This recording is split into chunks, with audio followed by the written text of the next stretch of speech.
empezar vamos a inaugurar esta escultura fai un ano prometemos e dixemos que estaríamos aquí. Fai un ano estaba un pouquinho máis escampado. Este ano a adversidade meteorolóxica onte portouse ben por nós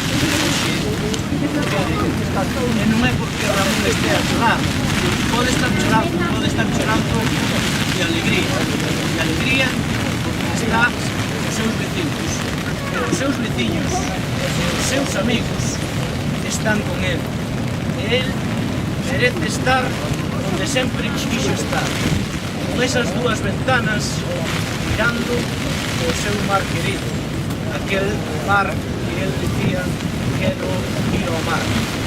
O Concello de Porto do Son, en homenaxe ao seu veciño Ramón San Pedro, neste 16 de xaneiro chuvioso de 2011, dalle a homenaxe que merece.